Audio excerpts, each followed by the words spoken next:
नमस्कार विद्यार्थी मित्रांनो, जी के व्हॅली मॅडम या यूट्यूब चॅनलमध्ये तुमचं स्वागत आहे. आज आपण पाहणार आहोत अंगणवाडी मुख्य सेविका, पर्यवेक्षिका, सुपरवायझर या परीक्षेमध्ये येणारी अतिशय महत्त्वाची प्रश्नोत्तरे. मित्रांनो, जर तुम्ही चॅनलवर नवीन आला असाल तर चॅनलला सबस्क्राईब करून घ्याल, म्हणजे जेणेकरून तुम्हाला आमचे नवनवीन व्हिडिओ भेटत राहतील. चला तर मग आपण आपल्या प्रश्नाला सुरुवात करूया.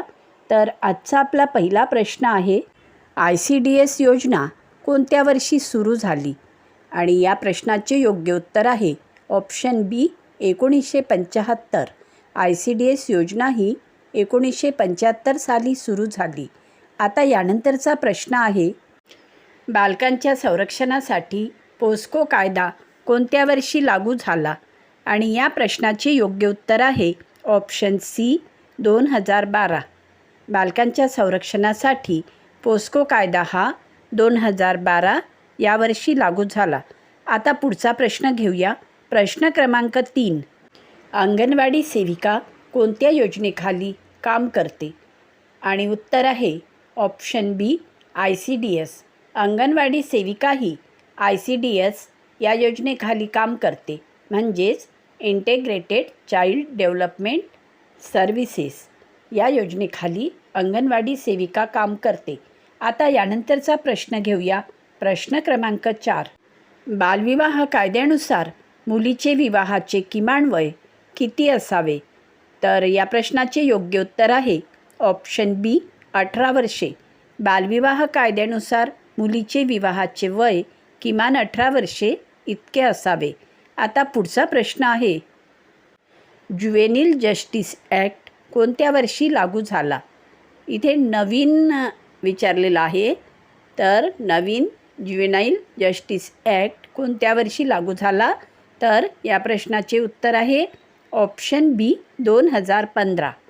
2015 या वर्षी ज्युवेनाईल जस्टिस ॲक्ट हा कायदा लागू झाला. आता यानंतरचा पुढचा प्रश्न आहे, प्रश्न क्रमांक 6, महिलांना कार्यस्थळी संरक्षण देणारा पोश ॲक्ट कायदा कोणत्या वर्षी लागू झाला? तर या प्रश्नाचे योग्य उत्तर आहे ऑप्शन डी 2015. महिलांना कार्यस्थळी संरक्षण देणारा पोश ॲक्ट 2015 या वर्षी लागू झाला. आता पुढचा प्रश्न घेऊया. प्रश्न क्रमांक 7, राईट टू एज्युकेशन कायदा कोणत्या वयोगटासाठी आहे? तर या प्रश्नाचे उत्तर आहे ऑप्शन बी 6 ते 14.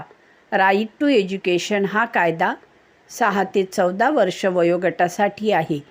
आता पुढील प्रश्न आहे, प्रश्न क्रमांक 8, ICDSमध्ये मुख्य लाभार्थी कोण असतात? तर या प्रश्नाचे उत्तर आहे ऑप्शन सी महिला व बालक. ICDSमध्ये मुख्य लाभार्थी महिला व बालक हे दोघेही असतात. आता पुढचा प्रश्न आहे, प्रश्न क्रमांक 9, नॅशनल फूड सिक्युरिटी ॲक्ट हा कायदा कोणत्या वर्षी लागू झाला? तर या प्रश्नाचे योग्य उत्तर आहे मित्रांनो ऑप्शन बी 2013.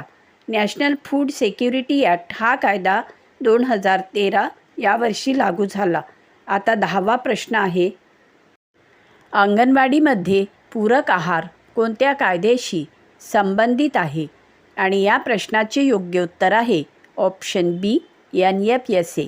अंगणवाडीमध्ये पूरक आहार NFSA या कायद्याशी संबंधित आहे. आता 11वा प्रश्न पाहूया, गर्भवती महिलांसाठी लाभ देणारी योजना कोणती? तर इथे ऑप्शनमध्ये बघा, PMMVY, मनरेगा, SSA, NRLM. आणि या प्रश्नाचे उत्तर आहे ऑप्शन ए PMMVY. आता यानंतरचा प्रश्न आहे, प्रश्न क्रमांक 12, बाल हक्क संरक्षण आयोग NCPCR कोणत्या मंत्रालयाखाली येतो? आणि या प्रश्नाचे उत्तर आहे ऑप्शन बी महिला व बाल विकास मंत्रालय.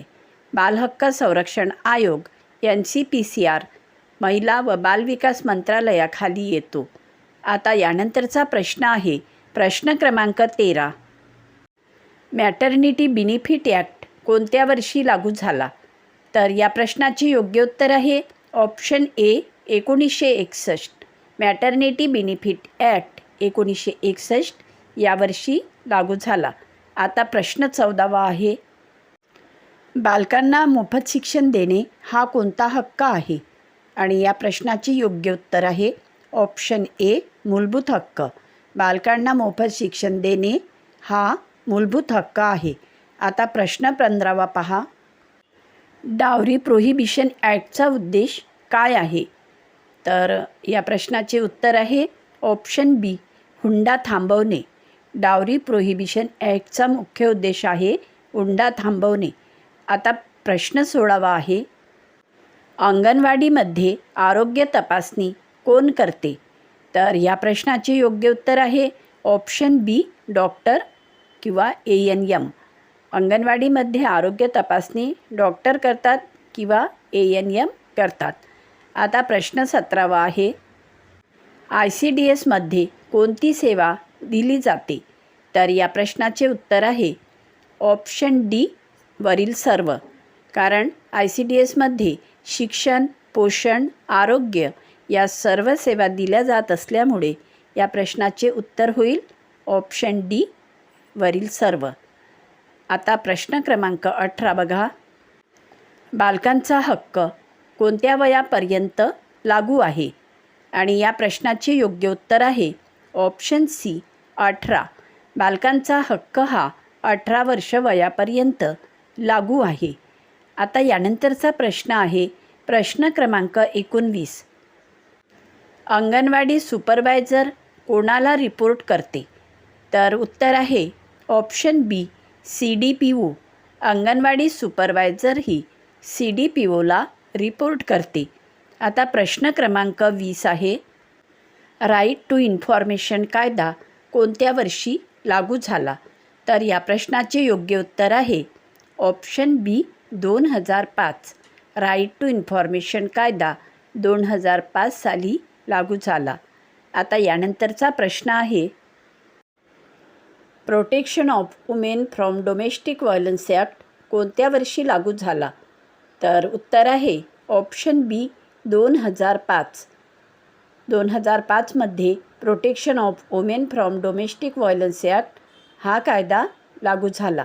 आता प्रश्न 22वा पहा, चाइल्ड लेबर ॲक्टमध्ये कोणत्या वयाखालील मुलांना काम करण्यास बंदी आहे? आणि या प्रश्नाचे उत्तर आहे ऑप्शन बी, 14 वर्षे. चाइल्ड लेबर ॲक्टमध्ये 14 वर्षे वयाखालील मुलांना काम करण्यास बंदी आहे. आता पुढचा प्रश्न आहे, ज्युएनाईल जस्टिस बोर्ड कोणत्या प्रकरणाशी संबंधित आहे? आणि या प्रश्नाचे योग्य उत्तर आहे मित्रांनो ऑप्शन बी, बाल गुन्हेगार. ज्युएनाईल जस्टिस बोर्ड बाल गुन्हेगार या प्रकरणाशी संबंधित आहे. आता यानंतरचा पुढचा प्रश्न आहे, अंगणवाडीमध्ये ग्रोथ मॉनिटरिंग म्हणजे काय? तर या प्रश्नाचे योग्य उत्तर आहे ऑप्शन बी, वजन व उंची तपासणी. अंगणवाडीमध्ये ग्रोथ मॉनिटरिंग म्हणजेच वजन व उंची तपासणी आहे. आता यानंतरचा प्रश्न आहे प्रश्न क्रमांक 25, pre conception and prenatal diagnostic technique PCPNDT act कोणत्या उद्देशासाठी आहे? आणि या प्रश्नाचे योग्य उत्तर आहे ऑप्शन बी, लिंग निवड थांबवणे. Pre conception and prenatal diagnostic technique PCPNDT act लिंग निवड थांबवणे या उद्देशासाठी आहे. आता प्रश्न क्रमांक 26वा पहा, फंडामेंटल ड्युटीज कोणत्या संविधान दुरुस्तीने जोडल्या गेल्या? तर या प्रश्नाचे उत्तर आहे ऑप्शन ए, 42वी. फंडामेंटल ड्युटीज 42व्या संविधान दुरुस्तीने जोडल्या गेल्या. आता पहा प्रश्न क्रमांक 27वा आहे, राईट टू लाईफ कोणत्या कलमात आहे?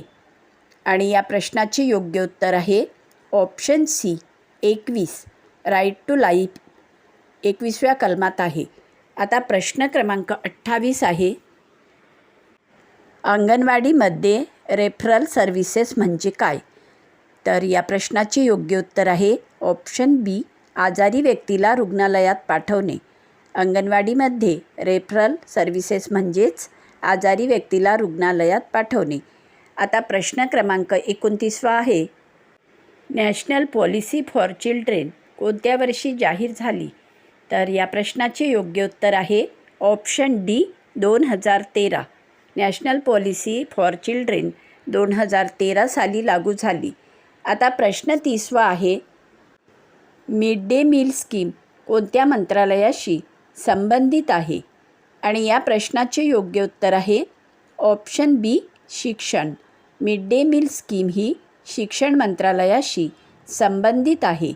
आता यानंतरचा प्रश्न आहे, बालकांचे हक्क कोणत्या संस्थेने संरक्षण केले जाते?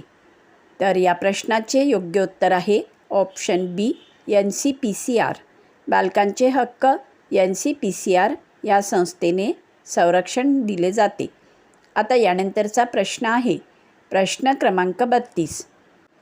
लीगल सर्व्हिसेस अथॉरिटी ॲक्ट कोणत्या वर्षी लागू झाला? तर या प्रश्नाचे योग्य उत्तर आहे option A 1987. Legal services authority act 1987 साली लागू झाला. आता पुढचा प्रश्न आहे प्रश्न क्रमांक 33. अंगणवाडी सुपरवायझरची मुख्य भूमिका काय आहे? तर या प्रश्नाचे योग्य उत्तर आहे ऑप्शन बी देखरेख व मार्गदर्शन करणे. अंगणवाडी सुपरवायझरची मुख्य भूमिका देखरेख व मार्गदर्शन करणे ही आहे. आता प्रश्न 34वा आहे, पोस्को ॲक्ट पोस्कोचा मुख्य उद्देश काय आहे? तर या प्रश्नाचे उत्तर आहे ऑप्शन बी बाललैंगिक अत्याचार प्रतिबंध. तर पोस्को ॲक्टचा मुख्य उद्देश काय आहे? तर बाललैंगिक अत्याचारावर प्रतिबंध लावणे. आता यानंतरचा प्रश्न आहे प्रश्न क्रमांक 35. राईट टू प्रायव्हसी कोणत्या हक्काशी संबंधित आहे? तर या प्रश्नाचे योग्य उत्तर आहे ऑप्शन बी जीवन व वैयक्तिक स्वातंत्र्य. राईट टू प्रायव्हसी जीवन व वैयक्तिक स्वातंत्र्याशी संबंधित आहे.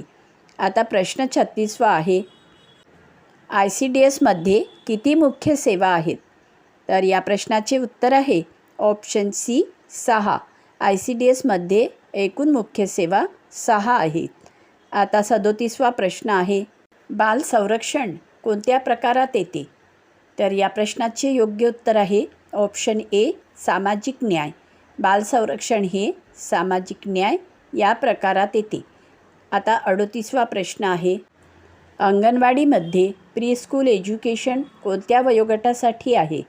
आणि या प्रश्नाचे योग्य उत्तर आहे ऑप्शन बी 3 ते 6 वर्षे वयोगट. अंगणवाडीमध्ये प्री-स्कूल एज्युकेशन 3 ते 6 वर्ष वयोगटासाठी आहे. आता पुढचा प्रश्न आहे, नॅशनल हेल्थ मिशन कोणत्या वर्षी सुरू झाले? आणि या प्रश्नाचे योग्य उत्तर आहे ऑप्शन बी 2013. नॅशनल हेल्थ मिशन 2013 या वर्षी सुरू झाले. आता शेवटचा प्रश्न आहे प्रश्न क्रमांक 40. वुमेन इम्पॉवरमेंट म्हणजे काय? तर या प्रश्नाचे योग्य उत्तर आहे मित्रांनो ऑप्शन बी महिलांना अधिकार व संधी देणे. वुमेन इम्पॉवरमेंट म्हणजेच महिलांना अधिकार आणि संधी देणे आहे.